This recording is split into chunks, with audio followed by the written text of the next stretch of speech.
While I love that you guys email us, hey, Bert, I could really use your advice. There are some that are easy. It's just like friend talking to friend. But every now and then we will get an email that's just above our pay grade. We're just people on the radio. We got opinions, but nobody in here is qualified to really give you advice about like mental health, those kind of issues. So when that happens, we bring in our friends over at the Honest Women podcast, which is part of the Pioneer Network. And legally, I got to tell you, that's part of my network, Pioneer, to give you professional advice on some of these issues that are, quite frankly, just way, like I said, above our pay grade. And today it has to do with mental health and dating and how long do I stay in the relationship or not. And Kristen's going to read the email, and then we'll bring Andrea Burkly on from Honest Women. And I think some of this will resonate with a lot of you guys. Hello, Bert Show. I have a ditch or date dilemma that I definitely need help with. I met my boyfriend last summer, and we made things official in the fall. It was amazing. We were seeing each other 3 or 4 days per night a week. My friends love him. He seems to like me. Things were going splendidly. We had a great blend of quiet nights at home and fun days out. Then shortly after the new year, things started to feel off. At first, we just didn't really see each other due to scheduling conflicts, and then he started actively turning me down when I'd invite him out to do things. Stopped going out with his friends and seems to go to bed as soon as he gets home from work. I watched his sparkle start to dim, and his enthusiasm for everything just seemed to disappear.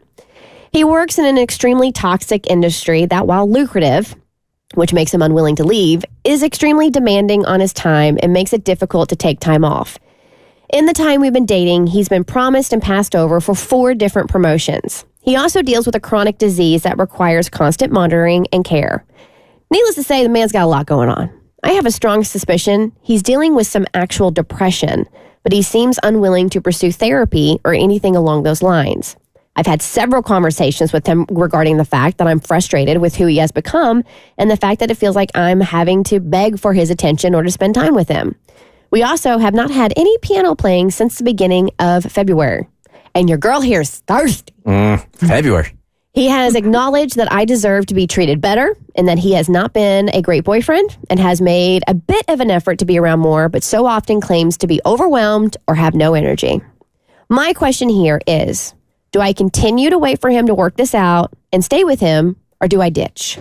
I feel like it would be easier to stay with him if we lived together or had been dating longer, but at this point, I'm just not sure. The relationship was still so new when he dimmed. I really like this guy. He was amazing and so much fun before. He made me feel valued and loved, like I was someone worth spending time with. But now I feel constantly frustrated and upset by his lack of interest and energy. I realize that if he is dealing with depression, this behavior change isn't really his fault, but how do I make him see that he needs help? At this point, we've had as many bad months as we've had good ones. Please help. Andrea, good morning. Good morning. So Andrea co-hosts the Honest Women podcast with Jessica. It's really good. It's conversational. They're 2 therapists that talk about their lives. They're very vulnerable, but they're very professional also. So when you take a look at this one, what do you got? Sometimes people just need permission to do what they know they want to do. And I can't help but wonder if this Bert Show listener is writing in for that exact reason, because everything was so clear until the midpoint of the letter when she mentioned depression. And I think that's the elephant in the room. I think the question here is like, I know that this guy is not being a good partner to me, but I think it's depression. And does that mean that I'm a bad person if I decide to leave this relationship when he is depressed?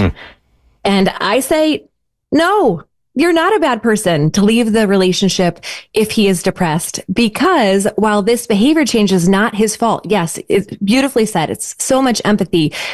It is his responsibility to deal with.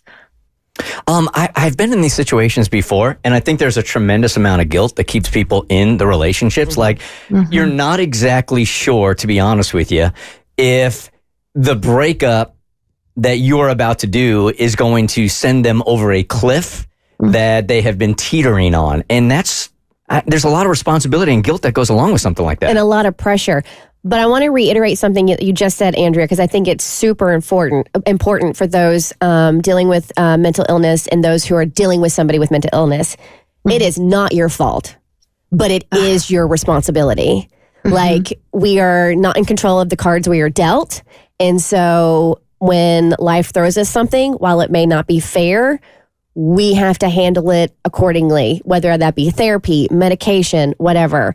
I think that's really important to reiterate. Yeah. And I want everyone to hear that having depression or anxiety or burnout, that's another way you could describe what this gentleman seems to be going through, or any other condition, it does not mean that you're not worthy of love or a relationship. If that disqualified us from a relationship, basically all of us would be single, because most of us have been there at some point. But depression can be attended to, it can be treated, and the treatment for depression is literally called behavioral activation for depression, which means you have to do something. You have to do the thing that makes you feel better. So we know that exercise makes you feel better. We know that going to therapy makes you feel better. Yes, he might need medication. He needs to sleep well, and he has to stay connected to the people in his life. And here he is with this girlfriend who is just absolutely pulling for him, right? She's giving him every opportunity to stay connected, and she's giving him all the encouragement. He's not taking it.